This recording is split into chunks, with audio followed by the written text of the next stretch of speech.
বন্ধুরা, পাট শাকগুলো দিয়ে আমি ঝোল শাক রান্না করবো। চিংড়ি মাছ দিয়ে, এখানে পেঁয়াজ, কাঁচামরিচ, রসুন কুচি, এখানে পাট শাক, এখানে চিংড়ি মাছ। এখানে কড়াইয়ের মধ্যে জল দিয়ে দিয়েছি। জলের মধ্যে কাঁচামরিচ ফালি দিয়ে দিচ্ছি, পেঁয়াজ কুচি দিয়ে দিচ্ছি, লবণ দিয়ে দিচ্ছি, হলুদ দিয়ে দিচ্ছি।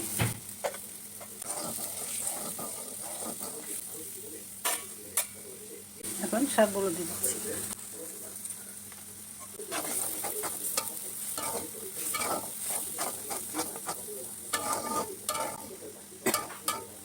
শাকটা একটু সিদ্ধ, তারপর রসুন আর চিংড়ি মাছ দিয়ে সম্বাদ দিব।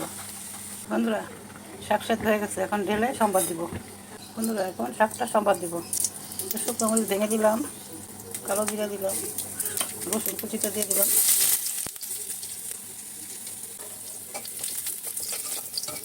রসুনটা একটু ভেজে নিয়েছি, এখন চিংড়ি মাছগুলো দিয়ে দিলাম। রসুনের সঙ্গে চিংড়ি মাছটা ভালো করে ভেজে শাকটা দিব।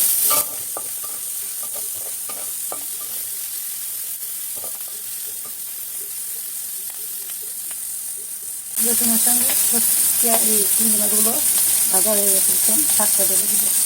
শাকটা ঢেলে দিচ্ছি।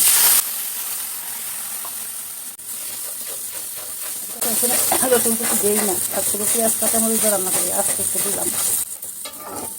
চিংড়ি মাছের সঙ্গে ভেজে দিয়ে কেমন লাগে, তারই লাগবে। এইভাবে রান্না করে খাবে।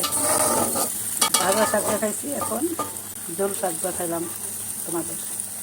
পাট শাক খাবে, পাট শাক খেলে পেট ঠান্ডা থাকে। পাট শাক খুব উপকারী, শাক খাওয়া খুব ভালো।